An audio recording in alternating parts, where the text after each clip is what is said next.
Sir प्रणाम, मैं हूं हिमांशु द्विवेदी और स्वागत है आपका हमारी खास पेशकश चुनावी चर्चा में। चुनावी चर्चा के तहत आज हमारा विषय है आदिवासियों का साथ सत्ताई हाथ। संदर्भ मध्य प्रदेश की जगहों पर 2018 के विधानसभा चुनाव में कांग्रेस ने चमत्कारिक प्रदर्शन आदिवासी इलाकों में किया था। जो सीटें आदिवासी वर्ग के लिए आरक्षित हैं वहां पर भारतीय जनता पार्टी के मुकाबले अच्छी खासी बढ़त कांग्रेस को हासिल हुई थी। छत्तीसगढ़ के संदर्भ में बात करें तो 90 में से 29 सीटें आदिवासी वर्ग के लिए आरक्षित थी। 29 में से 27 सीटों पर भारतीय जनता पार्टी को पराजित करते हुए कांग्रेस पार्टी सत्ता में आती हुई दिखी थी, लेकिन वो आंकड़े अब बदल गए। मध्य प्रदेश के संदर्भ में भी अगर बात करें तो 47 में से 33 सीटें जीत पाने में उस समय पर कांग्रेस कामयाब रही थी। वही कांग्रेस अब पिछड़ गई। क्या कुछ ऐसा हुआ इन 5 सालों में जिसके चलते मध्य प्रदेश और छत्तीसगढ़ दोनों ही जगहों पर आदिवासी वर्ग का भरोसा कांग्रेस से डिग गया? और ये बातें तो हैं आदिवासी वर्ग के लिए आरक्षित सीटों की। इसके अलावा भी कई सीटें ऐसी हैं जो आरक्षित तो नहीं है पर वहां पर आदिवासी वोटों की बहुलता है। उन इलाकों में भी भारतीय जनता पार्टी का प्रदर्शन कांग्रेस के मुकाबले ज्यादा बेहतर रहा है। तो आज हम इसी विषय को समझने की कोशिश करेंगे कि जो कांग्रेस के संदर्भ में आदिवासी एक समय एकमुश्त होकर वोट डाला करते थे, वो अब कांग्रेस के हाथ को छिटकने क्यों लगे हैं? क्या ऐसी परिस्थितियां बनी है कि किसी समय इंदिरा गांधी राजीव गांधी को अपना मसीहा मानने वाला आदिवासी वर्ग अब कांग्रेस के साथ खड़ा होने के लिए तैयार नहीं? इस गुत्थी को सुलझाने के लिए हमारे साथ 4 खास मेहमान जुड़ रहे हैं। हमारे साथ में अजय शाह जी हैं, पूर्व प्रदेश अध्यक्ष हैं आदिवासी कांग्रेस मध्य प्रदेश के। हमारे साथ नीलकंठ टेकाम जी हैं, पूर्व प्रशासनिक अधिकारी हैं, अभी भारतीय जनता पार्टी के टिकट पर प्रचंड बहुमत के साथ जीत पाने में सफल रहे हैं, वो हमारे साथ में हैं। आर.एन. ठाकुर साहब हैं हमारे साथ में, जो अध्यक्ष हैं आदिवासी महासंघ संयुक्त मोर्चा के, और साथ ही इस विषय पर गंभीर विमर्श का स्वरूप देने के लिए जाने माने राजनीतिक विश्लेषक गिरिजा शंकर जी भी हमारे साथ हैं। चर्चा की शुरुआत अजय शाह जी से ही करते हैं। अजय शाह जी से ही समझने की कोशिश करते हैं क्यों आदिवासी कांग्रेस पर भरोसा नहीं कर पा रहा। क्या इस बात से वह इत्तेफाक रखते हैं, और अगर इत्तेफाक रखते हैं तो इसके पीछे कारण क्या पाते हैं? पूरी तरह से आपके एनालिसिस से मैं इत्तेफाक नहीं रखूंगा, क्योंकि आप देखिए, मैं मध्य प्रदेश की अगर हम बात करें तो पिछले बार क्या हुआ था। हेलो जी, पिछले बार आदिवासी सीट 43 में से 30 सीटों पर कांग्रेस विजयी हुई थी जी, यानी 25% सीटें हमारे पास थी जी।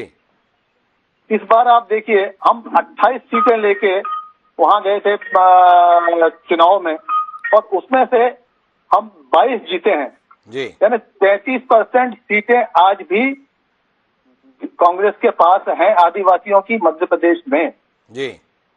100 आपको भी मालूम है कि 114 टोटल सीटें थी, उसमें से 30 हम जीते थे, और इस बार 230 में से, लेकिन हम 28 सीटों को लेके चुनाव में गए थे, सिर्फ 6 का हमको नुकसान हुआ है। इससे मैं बिल्कुल लेकिन इतना ज्यादा नुकसान नहीं हुआ जितना कि आप या दूसरे लोग बात सोचते हैं, उतना नुकसान नहीं हुआ है। नुकसान जो हुआ है ये अक्रॉस द बोर्ड हुआ है जी। आप भी जानते हैं कि जब प्री पोल अलायंस हुए थे, सर्वे हुए थे या एग्जिट पोल हुए थे, तब भी सभी जगह कांग्रेस को मध्य प्रदेश में बढ़त दी गई थी, और छत्तीसगढ़ में तो किसी ने भी, कोई भी सेफोलॉजिस्ट को, कितने भी लोग बाग जिनके वो बड़े बड़े लोग बाग आए थे, सबने एज दिया था कि मध्य प्रदेश में सरकार बनेगी कांग्रेस की, और छत्तीसगढ़ में तो किसी ने सोचा तक नहीं था कि वहां हम हार जाएंगे, लेकिन ऐसा हुआ है जी। ऐसा जब हुआ है, ये वास्तविकता है। लेकिन वास्तविकता जब सामने आ रही है तो उसके साथ साथ ये भी आप देखिए कि क्या कांग्रेस या बीजेपी वालों से अगर आप पूछोगे तो वो भी ये मानेंगे कि भी इतना तो उन्होंने भी उम्मीद नहीं की थी। जब उम्मीद से ज्यादा किसी को भी मिलता है तो कहीं ना कहीं गड़बड़ी की आशंका तो लगती है, सबको लगता है कि कुछ हुआ। लेकिन क्या हुआ? अब मैं अगर सिर्फ ईवीएम को दोष दूं तो वो एक पुराना एक ढांचा हो जाता है। लेकिन एक बात जरूर मैं कहना चाहता हूं कि मध्य प्रदेश में जितनी भी ईवीएम खुली, वो जो चार्ज होता है सब में अक्रॉस द बोर्ड 99% वो दिखा रहा था। आप देखिए, आपका मोबाइल है, सबके पास मोबाइल है, आप 15 दिन उस पर कुछ मत कीजिए, उसका चार्ज इस्तेमाल करने के बाद 99% हो ही नहीं सकता। फिर दूसरी बात यह है कि जो बैलेट पेपर से हुए हैं, हमारे गवर्नमेंट कर्मचारियों को जो वोट्स आए हैं अक्रॉस द बोर्ड तीनों चारों राज्यों में, सब में कांग्रेस जीती है।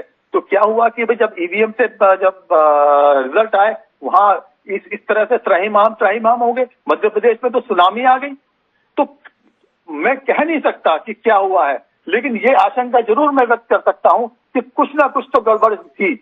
वो उसका एनालिसिस चल रहा है और जल्दी ही हम लोग उस एनालिसिस को लेकर साथ में आएंगे। लेकिन आप ही बताइए ना, इलेक्ट्रॉनिक का युग है, जब हम मार्स में भेज सकते हैं, चंद्रयान भेज सकते हैं, वहां से बैठे बैठे हम उसको कंट्रोल कर सकते हैं, तो ईवीएम में भी तो चिप ही थी साहब, वो कंट्रोल क्यों नहीं कर सकते? देखिए, अब ईवीएम पर अगर हम बात करें तो विषय कुछ और ही हो जाएगा। ये ईवीएम 2018 में भी थी, इसके बावजूद भी छत्तीसगढ़ में भारतीय जनता पार्टी के पास कुल 15 सीटें आई थी। तो इसलिए अगर हमारा विषय भ्रमित नहीं करना चाहता, थोड़ा आदिवासियों को लेकर हम बात कर रहे हैं। आपसे जानना केवल इतना है कि आप मध्य प्रदेश के संदर्भ में 6 सीटों का ही नुकसान हुआ है इसको देख रहे हैं, पर कुल मिलाकर 2018 में दोनों राज्यों को मिलाकर कांग्रेस ने 55 सीटें जीती थी। वो 55 सीटें जीतने वाली कांग्रेस 33 सीटों पर आ गई। क्या आप मानते हैं कि ये विमर्श का विषय नहीं होना चाहिए? इसमें चिंता करने की जरूरत नहीं है।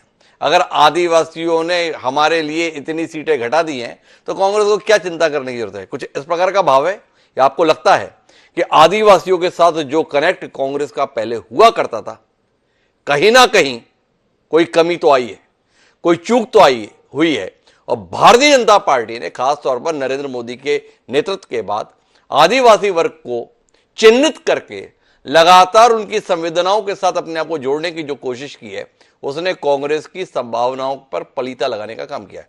आपकी टिप्पणी अजय जी, फिर मैं नीलकंठ टेकाम जी के पास चलूंगा। डेफिनेटली आप जो कहते हैं इससे मैं आपसे सहमत हूं कि पलीता कांग्रेस के वोट बैंक को बीजेपी ने इस बार लगाया है, इसमें दो मत नहीं है जी। लेकिन किस तरह से लिखा है? देखिए, हम लोग आदिवासी लोग ज्यादा पढ़े लिखे तो नहीं है जी, हम लोग, लेकिन समझदार आप धीरे धीरे हो रहे हैं, लेकिन उतने भी समझदार नहीं है जितना कि दूसरे लोग बाग हैं। आप मध्य प्रदेश में देखिए कि हमारे पुरोधाओं को एक के बाद कारपेट बॉम्बिंग हुई है जी। हमारे गृह मंत्री आए, हमारे पीएम आए, सबने कारपेट बॉम्बिंग करके हमारे पुरोधाओं को, जो कभी इन्होंने याद नहीं किया था, उनको याद किया और उनकी गौरव गाथा गाई। लेकिन सिर्फ गौरव गाथा गई, धरातल पे आप देखिए। मैं बीजेपी की बात भी करूं कि 7 बार के जो सांसद हैं फग्गन सिंह जी कुलस्ते और 2 बार के एमएलए आदिवासी हैं, इस बार उनको जानबूझ के हरा दिया गया ताकि बीजेपी को फेस न लगाना पड़े कि सीएम आदिवासी होगा। जानबूझ के उसको हराया गया। विदेशा की मैं बात करूं, 8 बार का सतत 1990 से वो विधायक है, 2 बार उस आदिवासी मंत्री को हटा दिया गया बीजेपी ने। क्यों? क्योंकि वह आदिवासी है इनकी हिम्मत की गैर आदिवासियों को इस तरह से हटाया। तो मैं ये कहना चाहता हूं, उनके दिखाने में खाने के और वो खाने के और दिखाने के दांत हमेशा अलग होते हैं। मैं विनम्रता से आपसे पूछना चाहता हूं, जब फग्गन सिंह कुलस्ते की इतनी बड़ी संभावना आप देख रहे थे तो उनके खिलाफ आपने प्रत्याशी क्यों मैदान में उतारा? जब फग्गन सिंह कुलस्ते के संदर्भ में आपको इतनी बेहतर संभावना दिख रही थी, आप कह रहे हो कि जानबूझ के हरवा दिया। किससे हरवा दिया? कांग्रेस से। तो कांग्रेस ने क्यों नहीं फग्गन सिंह कुलस्ते की जिताने के लिए काम कर दिया? इतना ही आदिवासी हित की बात थी तो। साहब, हम लोग राजनीति में हैं, कोई साधु संत तो है नहीं जी। दूसरी तरह तो साधु संत लोग भी वाया बीजेपी राजनीति कर रहे हैं। अब आप देखिए, बालकनाथ को फिर वहां सीएम बना दिया राजस्थान में। तो ये जो ध्रुवीकरण की राजनीति है, इसमें पास्ट मास्टर है बीजेपी, और उसमें हम कहीं ना कहीं उन्हीं से पढ़ रहे हैं। हमें भी बहुत कुछ उनसे सीखना पड़ेगा। और ये जो 55 सीट जो हमने खोई है, उसको आने वाले चुनाव में किस तरह संगठन को ठीक करके, और जो खोया हुआ जो मोराल है, मैं इस चीज को मानता हूं कि 55 सीट जो हमने आदिवासी को स्पेशली खोई है, और अक्रॉस द बोर्ड हम 3 राज्य में डिफीट खा चुके हैं, उसमें फिर से हमें अपना मोरल डाउन ना करते हुए फिर से कमर कस के तैयार होना पड़ेगा कि अगले चुनाव में हम उनको फिर से पराजित कर सकते। तो अजय शाह जी कहीं ना कहीं उलझन में है, कितनी पराजय को स्वीकारूं, कितने को ना स्वीकारूं। पर नीलकंठ टेकाम जी से मैं समझना चाहता हूं कि क्या आदिवासी इलाकों में भारतीय जनता पार्टी को जो सफलता इस चुनाव में मिली है वो आपको संतोष देती है? आपको लगता है सफलता और ज्यादा आनी थी, सीटें कुछ कम ही आई हैं? और जो सीटें हमेशा कांग्रेस के साथ दिखती थी, ऐसा कांग्रेस ने क्या किया, आपने क्या किया जिसके चलते अब भाजपा का पलड़ा तराजू को जब देखते हैं तो थोड़ा भारी दिखाई देता है? सबसे पहले तो मैं ये कहना चाहूँगा कि कांग्रेस के इस कार्यकाल में जी छत्तीसगढ़ राज्य में जो सबसे ज़्यादा अन्याय हुआ, जी तो अन्याय का शिकार आदिवासी वर्ग हुआ। जी जैसा कि संविधान का जो प्रावधान था जी कि 32% आदिवासियों को 32% आरक्षण यहाँ पर मिलना चाहिए, जी तो सबसे पहला जो अटैक है कांग्रेस के द्वारा हुआ वो यहाँ के आरक्षण को लेकर के हुआ। इससे यहाँ के जो आदिवासी वर्ग है बहुत अंदर तक के हिल गया, क्योंकि 32% आरक्षण को पाने के लिए यहाँ के नौजवानों ने, यहाँ के कर्मचारियों ने और यहाँ के सामाजिक कार्यकर्ताओं ने एक बहुत बड़ा आंदोलन चलाया था 2012 में। जो आरक्षण वर्ष 2000 में मिल जाना चाहिए था वो आरक्षण पिछले भारतीय जनता पार्टी के कार्यकाल में 2012 में मिला जी। और उसको कांग्रेस की सरकार जो है वो संभाल करके नहीं रख पाई। इससे आदिवासियों का एक बहुत बड़ा जो वर्ग है, एक बहुत बड़ा संख्या है, वो कांग्रेस के खिलाफत चली गई। दूसरा, टारगेट किलिंग। आदिवासी क्षेत्रों में खास करके जो बस्तर है और हमारे जो सरगुजा के इलाके हैं और भी कुछ ऐसे क्षेत्र हैं जहां पर आप देखेंगे कि लगातार भारतीय जनता पार्टी के कार्यकर्ताओं को चिन्हांकित करके उनको मौत के घाट उतारा गया। इससे भी आदिवासियों का जो विश्वास था कानून व्यवस्था के प्रति वो थोड़ा सा कमज़ोर हुआ और जो नतीजा के रूप में हमारे सामने देखने को मिला। इसके अलावा मैं आपको कहना चाहता हूं कि छत्तीसगढ़ राज्य में बस्तर और सरगुजा संभाग के लिए स्थानीय भर्ती का प्रावधान, इस प्रावधान के तहत वहां पर रहने वाले सभी समाज के लोगों को जी, लेकिन उसको भी कांग्रेस पार्टी के कार्यकाल में समाप्त कर दिया गया। जी। तो ये कुछ मुद्दे हैं जो सीधा सीधा हमारे जो आदिवासी बहुल क्षेत्र हैं, सरगुजा में तो पूरा का पूरा ही चला गया जी। और बस्तर में आप देखेंगे तो 12 में से 8 सीटों पर भारतीय जनता पार्टी के का परचम लहराया है और सीधा सीधा संदेश कांग्रेस को है कि अब नहीं सहेंगे, बदल करके रहेंगे। और अब आदिवासी जो है वो आदिवासी नहीं रहे जिनको आप इतने लंबे समय तक मोहरा बना करके रखे थे, वोट बैंक बना करके। तो आपका मानना है कि केवल आरक्षण के मसले पर जो हुआ उसके कारण से ये नतीजा आया, या इसके अलावा अन्य नीतियों के स्तर पर भी भाजपा ने केंद्र सरकार में कोई काम किया जिससे चलते आदिवासियों का भरोसा भाजपा के प्रति आया हो, या केवल एक आरक्षण विषय रहा जिसके चलते लोगों ने कांग्रेस को वोट देने से इंकार कर दिया? नहीं, ऐसे बहुत सारे विषय हैं जी। केंद्र सरकार ने जनजाति गौरव को बढ़ाने के लिए जी पूरे देश में आदिवासियों की जो विरासत है, उनकी जो सांस्कृतिक धरोहर है, उसको मजबूत करने में बहुत ही बढ़िया भूमिका निभाया और हर आदिवासी जो है अपने आप को गौरवान्वित महसूस किया है। इसके साथ ही आप देखेंगे कि हमारे छत्तीसगढ़ सहित जी बहुत सारे राज्यों में ऐसे जनजातियां जो आज़ादी के बाद अभी तक आरक्षण को लेकर के वंचित रह गए थे, जो मात्रात्मक त्रुटि की वजह से उनको ये सुविधा नहीं मिल पा रही थी, उनको भी केंद्र सरकार के माध्यम से ये सुविधा मिला, ये सुविधा मिली जिसके कारण से काम हुआ है। अजय शाह जी कुछ हस्तक्षेप कर जा रहे हैं, एक बार संक्षिप्त में उनका हस्तक्षेप सुनते हैं, फिर जाके मैं जाना चाहूंगा गिरिजा शंकर जी के पास में। जी अजय जी, कुछ आप हस्तक्षेप करना चाह रहे हैं? जहां तक टारगेट किलिंग की बात कर रहे हैं, भाई साहब भूल जाते हैं झीलम घाटी।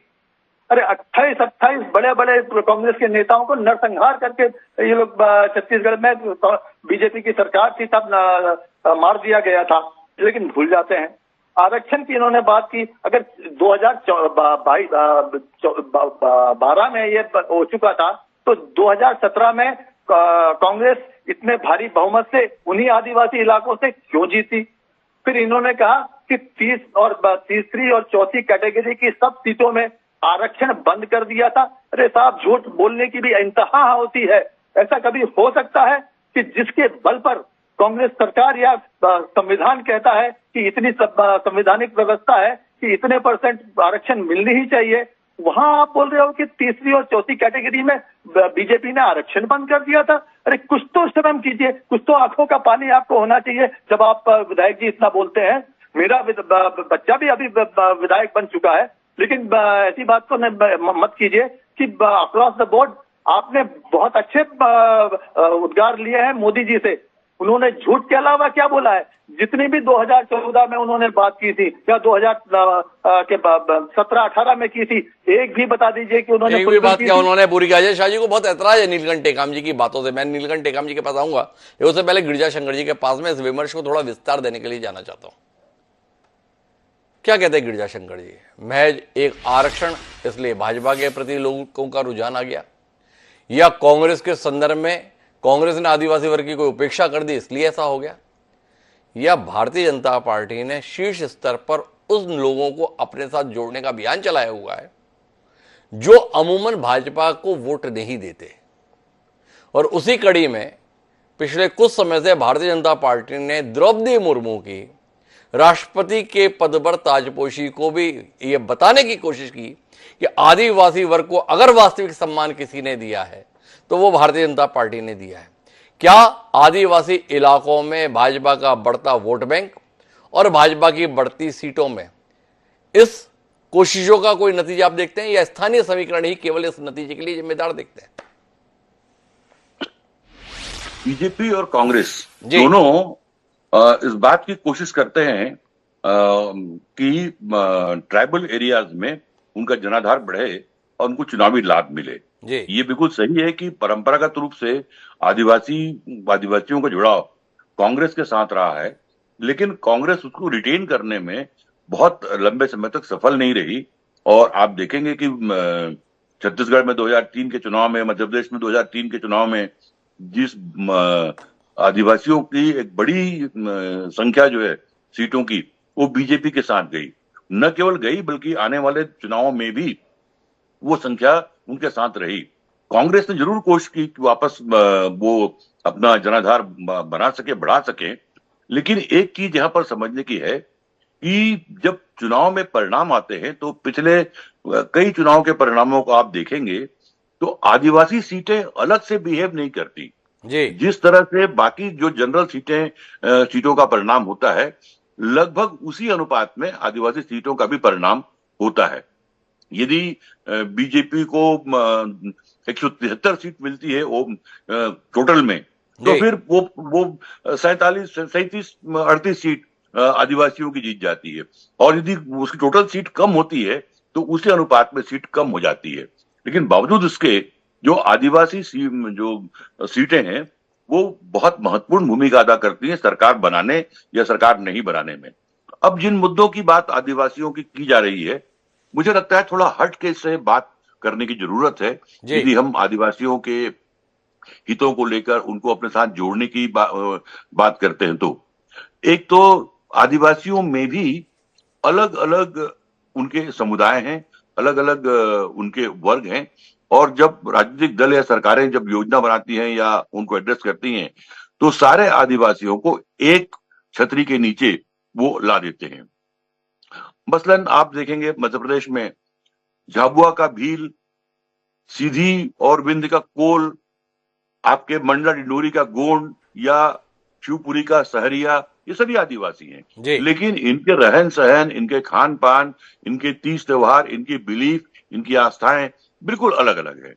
तो कोशिश यदि ये की जाए कि इनको इनके अपने अनुरूप अलग अलग तरह से इनकी योजनाएं बने, अलग अलग तरह से राजनीतिक एड्रेस करने की जो बात है वो हो, तो शायद कहीं मुझे लगता है कि ज्यादा पॉलिटिकल पार्टीज आदिवासियों के करीब जा पाएंगी और उनको अपने साथ रख पाएंगी।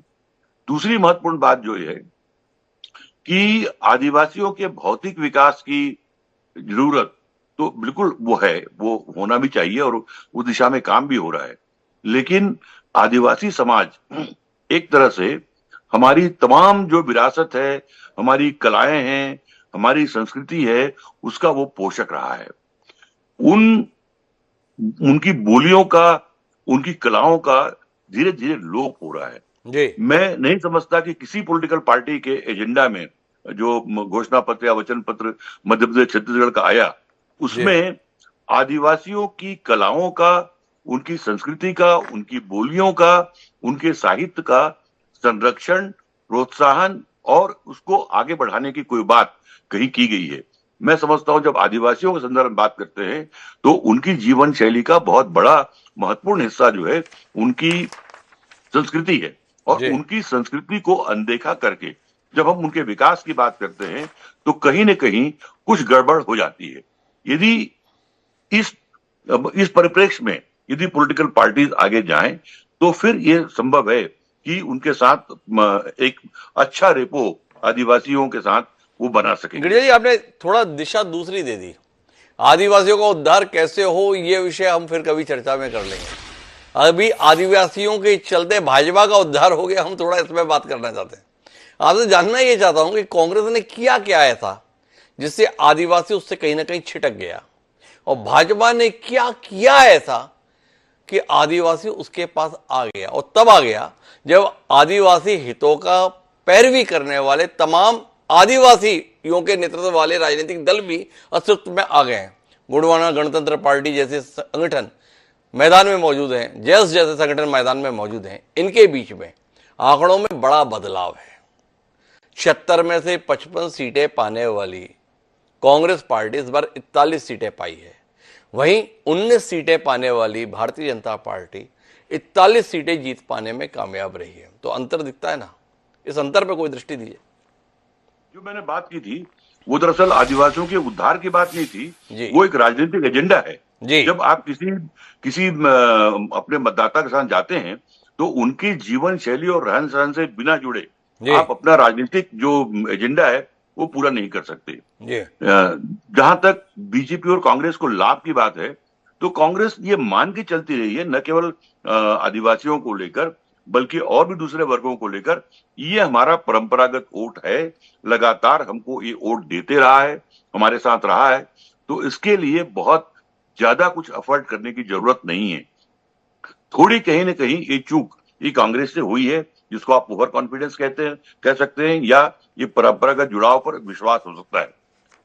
बीजेपी ने ये मानते हुए कि जो एक इमेज थी बीजेपी के एक दौर में ये बामन बनियों की पार्टी है जी। उसने अपने आप को उससे बिल्कुल अपने आप को मुक्त किया और उसने अलग अलग जाति समुदायों के पास उनके साथ जुड़ने की कोशिश की, उनको प्रतिनिधित्व देने की कोशिश की और उनको कहीं न कहीं अपने साथ जोड़ने की और उनसे जुड़ने की कोशिश की। आदिवासी वर्ग में न केवल बीजेपी बल्कि राष्ट्रीय स्वयंसेवक संघ की जो संस्थाएं हैं वो भी लगातार काम करती रही हैं। वनवासी कल्याण आश्रम तो बहुत पुरानी बड़े संस्था है स्तर पे जो काम कर रहा है। उसके अलावा उनके सेवा भारती या दूसरे और जो प्रकल्प हैं वो भी लगातार काम करते वो भी रहे काम हैं। कर रहे हैं। गिरिजा जी ये बता रहे हैं कि भारतीय जनता पार्टी ने कोशिश की उन वर्गों में पैठ बनाने की जो वस्तुतः उसका वोट बैंक नहीं रहे।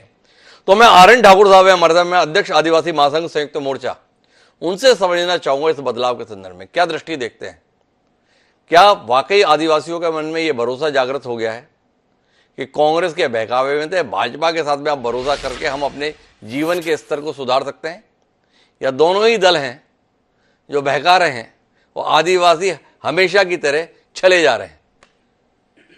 मेरी आवाज आ रही है? जी बिल्कुल, बात कर सकता हूँ। जी जी जरूर। बात यह है सब कि जिन आदिवासी दावेदारों ने, प्रत्याशियों ने अपनी पेठ आदिवासियों तक बनाई है, एक एक आदिवासियों तक, वो जीत गए हैं। और जो कैंडिडेट्स चुनाव में सेलेक्ट तो कर लिए गए, प्रत्याशी बना दिए गए, लेकिन उनकी पेठ नहीं थी, वो उनको जो हार मिली है, नंबर 1। जी। नंबर 2, अभी क्या हो रहा है कि कांग्रेसियों में बिल्कुल विश्वास है, कांग्रेसियों का अभी तक तुलनात्मक दृष्टि से जी आदिवासियों में विश्वास है, उनकी जड़ें कांग्रेस में ही है, लेकिन इनकी पहुंच, तुलनात्मक दृष्टि से इनकी पहुंच थोड़ी ठीक थी। एक ऐसा लाडली बहन योजना के माध्यम से भी एक फैक्टर है, और उसके अलावा मैं और आगे बात करूंगा। फैक्टर वो है जो उनकी वो पहुंच जो है आम आदिवासियों तक थी। दूसरा कारण यह है। तीसरे कारण यह है कि कहीं कहीं ऐसा हुआ है कि अब मैं यहाँ पर फिर ईवीएम की बात नहीं करना चाहूंगा, जो विश्वास की बात यहाँ पर है कि आदिवासियों के ऊपर जब तक कोई भरोसेमंद रह के पेट नहीं बनाएगा तब तक उनका दिल नहीं जीत पाएगा। दूसरा, इन अभी तक स्वतंत्रता के बाद 70-75 सालों में जो स्थितियां आदिवासियों की तुलनात्मक दृष्टि से सुधरना थी वो नहीं सुधर पाई है, लेकिन उसके बाद भी वो ज्यादा भरोसा नहीं कर पा रहे हैं। जो स्थायी रूप से टेम्पररी उनके ऊपर जो पेड़ बना के जो उनको कन्विंस कर रहे हैं, उनके सुख दुख का जो ख्याल रखने वाले लोग रहते हैं उनके प्रति वो विश्वास जता देते हैं और वो उनका जीत ले जाते हैं।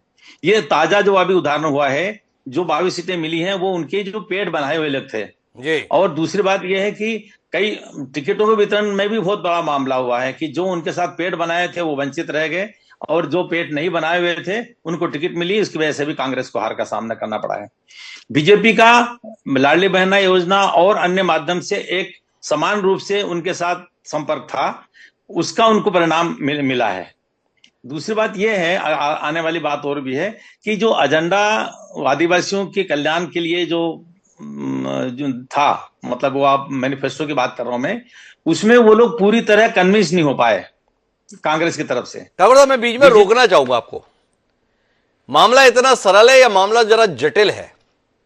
केवल आदिवासी आदिवासी नहीं है, आदिवासी में भी वक्त के साथ में एक विभाजन पैदा हो गया है। एक जो मूल आदिवासी है और एक जो कन्वर्टेड आदिवासी है। थोड़ा मेरी बात सुनने की कोशिश कीजिएगा ठाकुर साहब। दो हिस्से, एक जो कन्वर्टेड है, जो ईसाई हो गए, और एक जो मूलतः आदिवासी है जिसे हिंदू समाज अपने साथ जुड़ा हुआ महसूस करता है या वो अपने आप को हिंदू संस्कृति के साथ जुड़ा हुआ देखते हैं। क्या आप मानते हैं कि इस विभाजन ने कहीं ना कहीं कांग्रेस को परेशान किया है? चाहे वो धर्मांतरण हो गया हो, लेकिन आदिवासी वो अपने आप को मानते हैं और आदिवासियों के साथ उनका मेल मिलाप है। क्योंकि मैं जहां तक आदिवासी महासंघ के रूप में सामाजिक संगठनों के बीच में रह रहा हूं, तो मुझे कहीं पर भी ऐसा नहीं अलगाव नहीं लगा कि धर्मांतरण के बाद दूसरे धर्म में जाने के बाद उनका आदिवासियों से दुरा हो गया होगा, ऐसा नहीं है। मुझे लगता है आपने बस्तर के इलाके का दौरा नहीं किया आर्यन ठाकुर साहब। पिछले 2 साल बस्तर इलाके में किस टकराव के रहे हैं, इसके संदर्भ में जब नीलकंठ टेकाम जी आएंगे तब मैं उनसे दृष्टि के संदर्भ में बात करूंगा।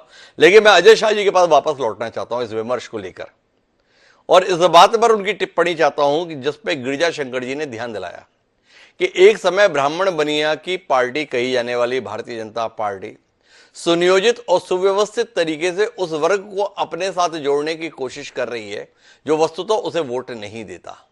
वही कांग्रेस अपने उस वोट को सहेज पाने में नाकाम रह रही है जो परंपरागत रूप से उसे वोट देता आया है। नया जोड़ना तो दूर की बात है, जो आपको वोट देता आया है, जिसका आप पे वर्षों से दशकों से भरोसा रहा है, उस वर्ग का आपके प्रति विश्वास बना रहे, उसके लिए जो मेहनत, जो प्रयास, जो ध्यान केंद्रित होना चाहिए, कहीं ना कहीं उसमें कमी आई है। इसीलिए यह विश्वास टूट रहा है और नई जगह विश्वास बन रहा है। जी अजय जी। गिरिजा शंकर जी ने जो एनालिसिस किया है इसका तो कोई तोड़ है ही नहीं। मैं उनसे सहमत हूं कि कहीं ना कहीं जिस आदिवासी को आदिवासी मानने को तैयार नहीं थी बीजेपी, जी वनवासी बोला करती थी, अब आप देखिए धीरे धीरे वो आदिवासी पे आने लगे। तो कहीं ना कहीं वो हमारे जो हमको एक जिसको कहते हैं ना मक्खन लगाने की कोशिश कर रहे हैं और अपने आप नीचे लाने की कोशिश कर रहे हैं, वो अपनी विचारधारा हमको अब नहीं थोपना चाहते। तो ये तो बिल्कुल सही है। गिरिजा शंकर जी ने एक चीज और भी कही थी कि देखिए उन्होंने स्वाभिमान जगाया हमारे आदिवासियों को, मुर्मू को आदिवासी अध्यक्ष मतलब प्रेसिडेंट बना के। लेकिन मैं आपके आईएनएस के दर्शकों को बताना चाहता हूं कि ये सिर्फ प्रतीकात्मक बीजेपी करती है। ये हो या ये आदिवासी हमारी प्रेसिडेंट है, इसके पहले दलित प्रेसिडेंट हुआ करते थे, इन दोनों को मंदिर में घुसने की इजाजत नहीं थी। ये कौन सा प्रजातंत्र है, ये हमको समझना पड़ेगा।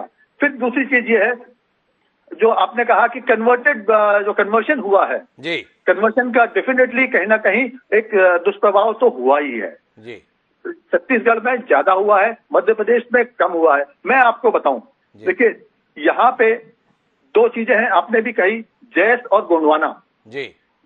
जैस और गोंडवाना दोनों के साथ कांग्रेस ने, और मैं इसका क्योंकि मेरे पास ही वो था, हमने भरपूर कोशिश की थी उनके साथ कुछ तस्वीर हो जाए।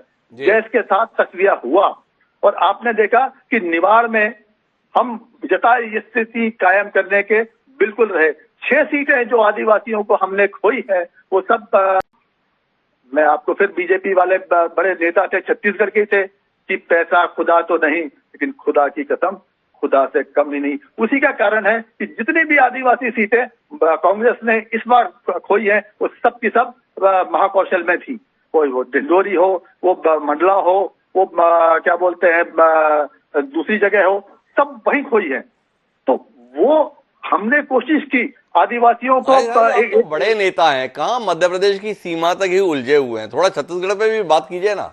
सरगुजा इलाका और बस्तर इलाका आदिवासी संस्कृति की पहचान के बड़े केंद्र है। सरगुजा में 14 सीटें आती हैं, एक सामान्य 13 आरक्षित, 13 की 13 हार गई कांग्रेस पार्टी और साथ साथ सरगुजा महाराज टीएस सिंहदेव भी चुनाव हार गए। बस्तर 12 सीटें हैं, एक वहां पर सामान्य 11 आरक्षित, 12 में से 8 सीटें कांग्रेस हार गई। एक अनारक्षित सहित भी बात करें तो 11 में से 7 आरक्षित वर्ग की सीटें हार गई। क्या आप नहीं मानते हैं कि पिछले 5 साल में छत्तीसगढ़ में जो कांग्रेस की सरकार थी उसने ओबीसी की राजनीति को अपने केंद्र में रखा, वनस्पत जिन आदिवासी बहुल इलाके में एक तरफा कांग्रेस की लहर चली थी। 14 की 14 सीटें जीते थे आप सरगुजा में, 12 की 12 सीटें जीत पाने में कामयाब हो गए थे आप बस्तर में, और उसके बावजूद भी वो सीटें, वहां के लोगों का विश्वास, वहां के लोगों का भरोसा कांग्रेस के साथ नहीं रहा। क्या अजय शाह जी इसे गंभीर बात नहीं मानते? क्या इसे चिंतन योग्य नहीं मानते? क्या इसे परेशानी का सबब नहीं मानते? और क्या कांग्रेस पार्टी के लिए विचार का विषय नहीं मानते? ये इससे सबक सीखना चाहिए और इसको सबक को आगे ले जाना चाहिए कि ऐसा क्यों हुआ। ये तो वास्तविकता है। अगर वास्तविकता से अगर हम अपनी आंखों मूंद लेंगे, चश्मा उतार लेंगे, तो भविष्य के लिए हमारे लिए ठीक नहीं होगा। आप वजह फरमाते हैं, हमें गहन चिंतन करना पड़ेगा। और आपने कहा कि हमारा सबसे बड़ा आइकॉन जो महाराज सरगुजा थे वो खुद हार गए जी, कम वोटों से हारे, वो बात दूसरी है, लेकिन हारे जीतते 1 वोट से होता है। लेकिन ये सबसे गहन चिंतन का विषय हमारे नेताओं के लिए होना चाहिए कि हम ऐसा क्यों करें। वो जब गुजरात के सीएम थे तो कभी उन्होंने बात नहीं की। जब गुजरात के सीएम के बाद वो पीएम बने तो उन्होंने अपनी जाति को सबसे पहले ओबीसी में सम्मिलित कराया और फिर टॉम करने लगे कि साहब मैं ओबीसी। 27 उन्होंने ये कहा कि 27 मेरे मिनिस्टर ओबीसी है।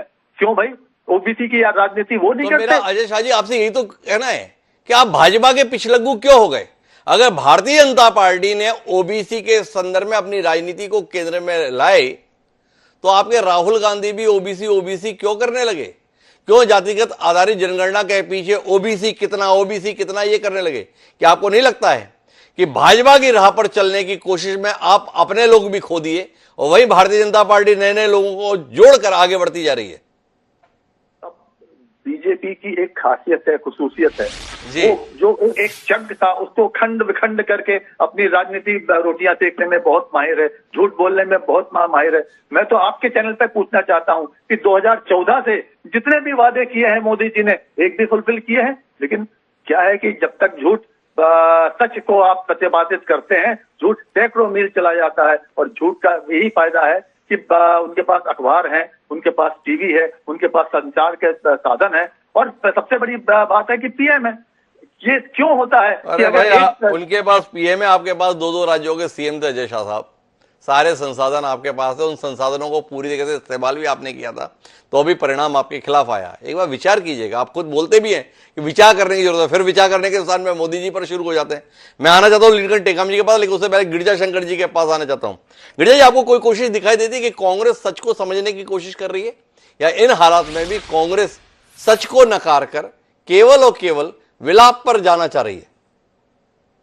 जी, बिल्कुल सही है कि कांग्रेस की दिक्कत दरअसल वही है कि 2014 के बाद से लगातार, चाहे वो केंद्र की बात हो चाहे राज्यों की बात हो, जिस कारण जो पराजय उनकी होती है उस पराजय पर वो कोई ना कोई पराजय के पहले कोई एक बहाना कहे, आरोप कहें, वो लगा देती है। लेकिन कभी ये सोचने की जरूरत उन्होंने महसूस नहीं की कि आखिर उनमें, उनकी रणनीति में कहाँ गलती है, कहाँ पर वो विचारधारा में पिछड़ रहे हैं। कहां पर वो अनजाने जाने में बीजेपी की कॉपी करते जा रहे हैं। जब वो हिंदुत्व में खुद को ही सनातनी और हनुमान का भक्त बताते हैं या ओबीसी के पीछे जाते हैं, ये तमाम चीजों को लेकर वो जो आत्मचिंतन होना चाहिए उसकी जरूरत कभी महसूस नहीं की जाती, क्योंकि तत्काल बाद जो है वो ईवीएम पर कोई बात कर लें या किसी और पर कोई और ठीकरा फोड़ दें, लेकिन अपने अपने आत्म परीक्षण से बचती है। आप याद कीजिए 2014 के चुनाव के बाद ये कहा गया था कि इसका व्यापक परीक्षण किया जाएगा इसके कारणों का, और उसके बाद एक नई कांग्रेस, एक नई रणनीति कांग्रेस की नई लीडरशिप हमारी आएगी। आज मैं समझता हूं कि 10 साल पूरे हो रहे हैं। इस दौरान लोकसभा का एक चुनाव भी हो गया, विधानसभा के बहुत सारे चुनाव हो गए, लेकिन वो चीज देखने को नहीं मिली। हालिया हार में जो छत्तीसगढ़, मध्य प्रदेश और राजस्थान में जो कांग्रेस की हुई है, हार के दिन उसकी समीक्षा तो दूर की बात रही, ईवीएम पर दोष लगाना उन्होंने शुरू कर दिया। मैं ये बीच में रोकना चाहूंगा, कांग्रेस के कहे पर यकीन कैसे हो? भाई कांग्रेस ने उदयपुर में चिंतन शिविर किया था, उस चिंतन शिविर में कई फैसले लिए थे, उनमें से एक बड़ा फैसला ये था कि एक व्यक्ति एक पद के सिद्धांत का कट्टरता के साथ पालन किया जाएगा। और पिछले 1 साल से कांग्रेस पार्टी के राष्ट्रीय अध्यक्ष मल्लिकार्जुन खड़गे अध्यक्ष भी हैं और राज्यसभा में नेता प्रतिपक्ष की भूमिका में भी हैं। क्या आपको लगता है कि कांग्रेस को जिस गंभीरता का परिचय इन कठिन परिस्थितियों में देना चाहिए वह परिचय दे रही है, या आपको लगता है कि कथनी और करनी का जो ये अंतर है ये कांग्रेस के लिए भाजपा से कहीं ज्यादा बड़ी चुनौती बन चुका है? दरअसल कांग्रेस जो है अपने जो आत्मविश्वास में जो लवरेज है हारने के बाद भी, वो मुझे लगता है कि ज्यादा गंभीर समस्या है पार्टी के लिए। जी। केवल एक व्यक्ति एक पद जैसी कोई चीज किसी पार्टी को हार जीत से उबार नहीं सकती। जी। सवाल यह है कि उनको इस बात का चिंतन करना चाहिए कि आदिवासी समाज के अलावा वो तमाम ऐसे वर्ग जो परंपरागत रूप से कांग्रेस के साथ थे, वो उनसे दूर क्यों होते जा रहे हैं? क्यों ऐसा हो रहा है कि पूरे देश भर में आज आप बताइए कि कांग्रेस के पास कोई एक बड़ा आदिवासी नेता आपके पास नहीं है। आदिवासी लीडरशिप को किस तरह से आगे बढ़ाया जाए? जो पंचायती राज राजीव गांधी लेके आए थे, उस पंचायती राज को आज लगभग 3 दशक हो रहे हैं। उस पंचायती राज से कांग्रेस ने क्या राजनीतिक लाभ लिया, क्या अपना जनाधार बढ़ाया? इन तमाम चीजों पर बात करने की जरूरत है। ये तो बहुत ही सजावटी बातें हैं कि एक आदमी एक पद रहेगा, ये ऐसा होगा, ये वैसा होगा, इससे किसी पार्टी का भला होता है क्या? सवाल ये है कि वो बुनियादी सवाल जो आपको आपका जनाधार लगातार कम कर रहे हैं, आपके बने बुनाए जनाधार को आपको खोना पड़ रहा है।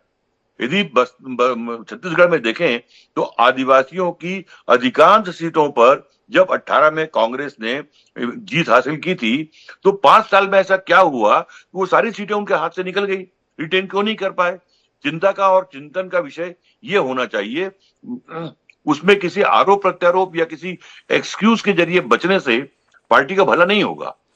उसमें किसी एक्सक्यूज से बचने से पार्टी का भला नहीं होगा। लेकिन मैं टेकम साहब, आपने पिछली बार विवेचन में केवल आरक्षण का मुद्दा दिया, क्या वाकई आरक्षण के मुद्दे पर कांग्रेस को इतनी करारी हार का सामना करना पड़ा, या इन 5 सालों में नीतियों के स्तर पर और भी कुछ ऐसा था जिसने भाजपा के प्रति जाने के लिए आदिवासी वर्ग को मजबूर कर दिया? निश्चित तौर पर हम अगर छत्तीसगढ़ के संदर्भ में देखेंगे जी, तो हम अब इन क्षेत्रों की बात करें, आदिवासी क्षेत्रों की बात करें जी, और मैं आपको याद दिलाना चाहूँगा वर्ष 2003 के पहले की स्थिति जी, जिस समय बिजली और पानी की जो स्थिति थी, सड़कों की जो स्थिति थी, आप अमूमन वही स्थिति इन 5 सालों में छत्तीसगढ़ में देखने को मिला है। मध्य प्रदेश में भी देखने को उस समय मिलता था, और इससे सबसे ज़्यादा प्रभावित हुआ हमारा वो जो जल जंगल और ज़मीन की मांग करने वाले ग्रामीण क्षेत्र के लोग जी, जहाँ पर कई दिनों तक के लाइट बंद रहते हैं, सड़कों की। मैं आपको बताना चाहूँगा, बस्तर का लाइफलाइन कहे जाने वाला केशकाल घाट, जहाँ पर हजारों की संख्या में यात्री निकलते हैं, जहाँ पर रोज़ करोड़ों के बिजनेस करने वाले ट्रांसपोर्ट होते हैं, ये केसकाल घाट की हालत इतनी जर्जर हो गई है कि लोग घर से निकलने से पहले पता लगाते हैं कि आज केसकाल का घाट चालू है या नहीं है। तो ये जो दुर्दशा है ये कांग्रेस के लिए नुकसानदायक हुआ। और कुछ समय पहले अभी आप बता रहे थे मतांतरण के बारे में जी, उस पर भी मैं अपना विचार रखना चाहूँगा कि खास करके बस्तर क्षेत्र में इस समय जो भ्रम की स्थिति पैदा हुई है, गांव-गांव में गांव की व्यवस्था जो बिगाड़ने का काम चल रहा है। आपने केस नारायणपुर की घटना मैं आपको याद दिलाना चाहता हूँ। जी, सामाजिक कार्यकर्ता जो आदिवासियों के विकास के लिए, आदिवासियों को संगठित रखने के लिए, आदिवासियों को अपनी ग्रामीण परंपरा के साथ जोड़ करके रखने के लिए अपनी बातों को मनवाने की कोशिश कर रहे थे, कितनी बेरहमी के साथ उनके साथ अन्याय किया गया, उनको जेल में बंद करके रखा गया। इससे आदिवासी जो है बोलता नहीं है, लेकिन सही समय का इंतजार करता है और अपना जवाब देता है। कुल मिला के नीतियों के स्तर पर विसंगति की ओर ध्यान दिला रहे हैं नीलकंठ टेकाम जी। अजय शाह जी कुछ हस्तक्षेप करने जा रहे थे, उनका हस्तक्षेप सुनते हैं और फिर ठाकुर साहब के पास चलते हैं। जी अजय शाह जी। देखिए, विधायक जी बोलते हैं कि वहां कुछ भी नहीं, 2003 की बात करते हैं, लेकिन 2003 से 2017 तक 15 साल तक बीजेपी शासन थी जी। 5 साल ही में तो कांग्रेस का शासन आया था ना जी।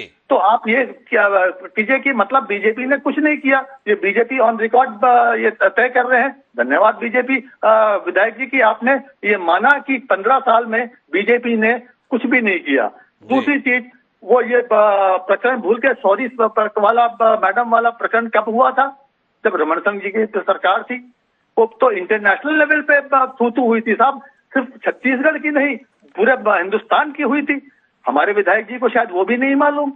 तो खैर वो जो कुछ भी हो, लेकिन एक बात सही है कि वो जो धर्मांतरण का जो इशू है वो कहीं ना कहीं, मैं वही बोलता हूँ, डिवाइड एंड रूल।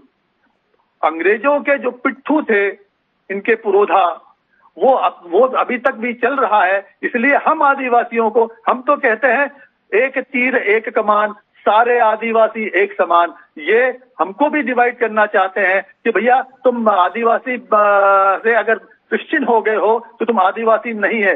तो ये डिवाइड एंड रूल की विसंगतियां आज भी बीजेपी कायम कर रही है और ये देश के लिए ठीक नहीं है। अच्छा अजय शाह जी, ये बताइए देश का संविधान क्या कहता है, देश का कानून क्या कहता है?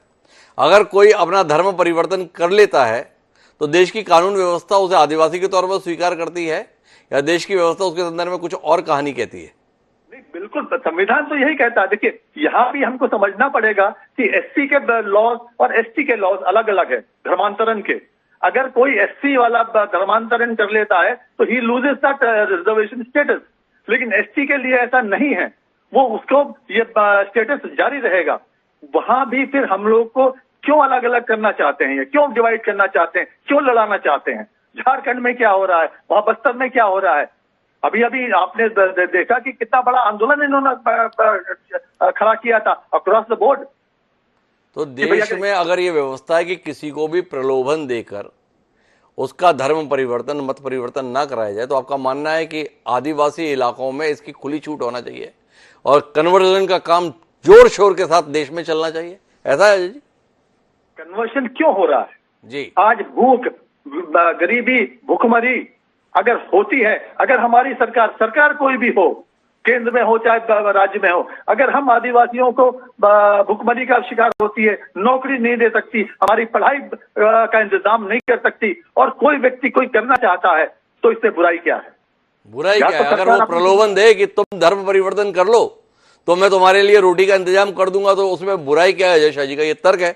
मैं ठाकुर साहब आपके पास आना चाहता हूं कि क्या इस विचार, इस सोच, इस दृष्टि के साथ कांग्रेस अपने साथ आदिवासियों का जुड़ाव रख पाएगी या वाकई कांग्रेस के लिए जब तक ये सोच रहेगी अब आदिवासियों का साथ उसके लिए बनाए रखना मुश्किल होगा? देखिए साहब, कोई भी पार्टी हो, जब तक आदिवासियों के बीच में पेट बना के उनको कन्विंस नहीं किया जाता, उनकी संस्कृति में, उनके पर्वों पर जो व्यक्ति जाएगा, उनके साथ लगातार उनके सुख दुख में शामिल होगा, वही व्यक्ति उनको जीत पाएगा। दूसरी बात, जहां तक धर्मांतरण की बात है, धर्मांतरण तो ऐसा है कि साहब जो उनको जिस असहाय कैसी हालत में वो जंगल में रहते हैं, वहां पर किसी ने कोई उनको सहारा दे दिया, एक उनको जीने का एक थोड़ा सा एक स्टाइल दे दिया, वो धर्म परिवर्तन पूरी तरह से उसको नहीं कहा जा सकता था। वो अल्टीमेटली ट्राइबल कल्चर के साथ ही जी रहे हैं वो तो खेल थोड़ा सा लाइफ स्टाइल जीने का एक तरीका बदला है उन्होंने। आप मैंने बोला ना, उनके अंदर अभी भी आदिवासियत देखी जा सकती है, और यही संविधान में भी वो चीज का जो है उसमें उल्लेख किया गया है। हाँ, इसमें कोई शक नहीं है कि हम अमॉन्ग्स्ट ऑल ट्राइबल्स हम ये कोशिश कर रहे हैं कि जहां जिस धर्म वो जाति में रह रहे हैं, वो जिस आदिवासी के कल्चर के साथ रहें। और हम कोशिश ये भी कर रहे हैं कि वो हमारा आदिवासी धर्म ही उसको ही एक सूत्र में पिरोने का काम करना चाहेंगे। धर्मांतरण के लिए ज्यादा हम इनकरेज भी नहीं करेंगे, लेकिन धर्मांतरण की वजह से उनका कोई आरक्षण का कुछ नुकसान हो ये भी हम नहीं चाहेंगे। उनके अंदर आदिवासियत बनी रहे, कल्चर उनका बना रहे, ये भी हम चाहेंगे। और दूसरी बात, जहां तक पेट की बात है, मैं फिर बार कहूंगा, जिस नेता ने, जिस पार्टी ने उनके अंदर पेट बना ली है, जो ज्यादा से ज्यादा अभी तक का उनका इंफ्रास्ट्रक्चर अभी वहां का वही है, जो डेवलप करने की कोशिश करेगा, जो विकास में उनका साथ देगा और जो उनका दिल जीतेगा, वही उनके ऊपर राज करेगा। तो डॉक्टर साहब, एक टिप्पणी चाहिए। कांग्रेस ने पिछले कुछ समय से ओबीसी की राजनीति का प्रश्रय लिया, उसका आसरा लेकर अपनी खोई हुई जमीन को प्राप्त करने की कोशिश की है। क्या ओबीसी के साथ मजबूती के साथ खड़े होने की कांग्रेस की कोशिश उसे आदिवासियों से दूर कर दे रही है, इसलिए ऐसे नतीजे आ रहे हैं? नहीं, ऐसा नहीं कहा जा सकता। जहां तक ओबीसी की अपनी समस्याएं अलग हैं, आदिवासियों की अपनी समस्याएं अलग हैं। अब जहां तक ये तो समाज की बात है, अगर वो एकता महसूस करेंगे। देखिए, बीजेपी ने तो जो है आदिवासी ओबीसी की बात भी नहीं की, लेकिन उसके बाद भी वो सीएम आदिवासी के ओबीसी के बना रहे हैं। हम ट्राइबल्स में तो ऐसा कुछ नहीं दिख रहा है, उसके बाद भी उनका दिल जीत रहे हैं वो। ये तो जहां तक समय की बात है और सामने वालों को कन्विंस करने की बात है, और अपनी अपनी नीतियों की बात है, आने वाले नीतियों की बात है। तो मैं वापस आखिरी बातचीत के लिए गिरिजा शंकर जी आपके पास आना चाहता हूं। क्या मानते हैं कि कांग्रेस को दरअसल भारतीय जनता पार्टी को समझना ही मुश्किल हो रहा है? अजय शाह जी हमें बता रहे कि देखो ना कैसे नरेंद्र मोदी जी जब तक गुजरात में थे ओबीसी की बात नहीं करते थे, जब देश में आ गए तो ओबीसी की बात करने लगे, और ये ओबीसी में उलझे रह गए, और मोदी जी आदिवासी को भी पकड़कर आगे बढ़ गए। पहले दलित राष्ट्रपति दिया, अब आदिवासी राष्ट्रपति दिया, और कुल मिलाकर आदिवासी वर्ग अपने साथ हो लिया। यह देश को संदेश देने की कोशिश। वो टंटिया मामा आ गए, बिरसा मुंडा पहले से थे। क्या कहते हैं गिरिजा जी? कांग्रेस जितना सोच नहीं पाती है, उससे कहीं तेज रफ्तार से भाजपा आगे बढ़ती जा रही है, इसलिए ये दूरी खड़ी हो रही है। भाजपा ने अपने जनाधार को बढ़ाने के लिए वो तमाम एक सुनियोजित तरीके से अपने अपने काम को, राजनीतिक काम को आगे बढ़ा रही है। कांग्रेस की दिक्कत यह है कि वैचारिक रूप से इतना असमंजस, इतना भ्रम, या एक तरह से कहूं मैं वैचारिक रूप से कुछ धरातल ही कांग्रेस का खो गया है। आज कांग्रेस की पहचान धर्मनिरपेक्षता के लिए, समाजवाद के लिए होता था। अब समाजवाद और धर्मनिरपेक्षता की बात तो कांग्रेस करती ही नहीं, अब तो वो सनातन की बात करने लगी है। तो कम से कम कांग्रेस को ये विचार करना चाहिए कि अब बदले हुए परिदृश्य में उसको कौन सी कांग्रेस के साथ लोगों के पास जाना है। आप जो आदिवासियों के विकास की बात कर रहे हैं, इंदिरा गांधी के दौर में कोई आदिवासियों का बहुत विकास नहीं हुआ था, लेकिन एक इमोशनल जुड़ाव था। राजनीति में इमोशनल जुड़ाव, उनके साथ खड़े होने का एहसास, ये बहुत बड़ी बात होती है। वो एहसास कराने में कांग्रेस लगभग असफल रही है, और लगातार इसीलिए न केवल आदिवासियों में, बाकी वर्गों में भी जो उनका जुड़ाव है वो कम होता जा रहा है, जनाधार सिमट रहा है। और इसीलिए कांग्रेस को ये जो उपाय है कि एक पद एक आदमी जैसी बातों को छोड़कर वैचारिक स्तर पर विचार करने की जरूरत है कि वो इस देश में किस विचारधारा के साथ कहां खड़ी है, और उसके बाद उसको देखना होगा कि वो जनाधार जो उसका खिसक रहा है, जो परंपरागत रूप से उसका साथ था, उसके कारण क्या है, आखिर कहां पर चूक कांग्रेस कर रही है। यदि इन मूल सवालों को न इस पर चिंतन करके, यदि एक भ्रम जैसी स्थिति कि जो कन्वर्शन को सपोर्ट करना या कुछ इस तरह का, तो अलग अलग तरह की जो भ्रम की स्थितियां नेताओं के बीच में है, उसको दूर करना बहुत जरूरी है। और नए तरीके से, नई रणनीति के साथ यदि कांग्रेस नहीं आती है, तो अपने जनाधार को जिस तरह 18 में, बहुत पुरानी बात मैं नहीं करता जी 18 में जो हासिल किया आपने 23 में गंवा दिया। जी। ये जो स्थिति है, इस पर चिंतन करना जरूरी है कांग्रेस को। तो कुल मिलाकर अगर हम इस बातचीत के मर्म पे पहुंचे तो कांग्रेस कहीं ना कहीं भ्रम की शिकार है। हमारे यहाँ एक कहावत है कि चौबे जी छब्बे जी बनने के लिए चले और दुबे जी बनकर लौटे। तो कांग्रेस के संदर्भ में कमोबेश ऐसी कहानी दिखती है। भारतीय जनता पार्टी जहां लगातार वक्त गुजरने के साथ नए वर्गों के बीच में अपने प्रति विश्वास पैदा करते हुए जनाधार का विस्तार कर रही है, वहीं कांग्रेस अपने ही जनाधार को स्वयं ही खोती जा रही है। जो आदिवासी वर्ग कांग्रेस के ऊपर और कांग्रेस नेतृत्व के ऊपर आंख मूंद कर विश्वास किया करता था, उसका विश्वास क्यों डिगा, इसके संदर्भ में क्या कांग्रेस गंभीरता से विचार करेगी? अगर 76 में से 55 सीटें जीत पाने में सफल रही कांग्रेस पार्टी 2023 में 33 सीटों पर सिमट गई और भारतीय जनता पार्टी जिसने 19 सीटें पाई थी 2018 के चुनाव में आज 41 सीटें पा गई, क्या यह विमर्श का हिस्सा नहीं बनेगा? क्या कांग्रेस का नेतृत्व अपनी समीक्षा में इसे प्राथमिकता देगा? ये सवाल है। अगर इसे प्राथमिकता देगा तो शायद कोई उत्तर खोज लेगा, अन्यथा तय है कि आदिवासी और कांग्रेस का साथ अतीत का हिस्सा बनकर रह जाएगा और भाजपा भविष्य में आदिवासियों को अपने साथ लेकर कहीं और आगे बढ़ जाएगी। देखें आने वाला समय हमें क्या दिखाता है। पर आप चारों मेहमानों को बहुत बहुत धन्यवाद इस राजनीतिक विमर्श का हिस्सा बनने के लिए। समय अब आपसे इजाजत लेने का, तो मुझे दीजिए इजाजत। कल फिर मिलेंगे नए विषय के साथ, तब तक के लिए सादर प्रणाम।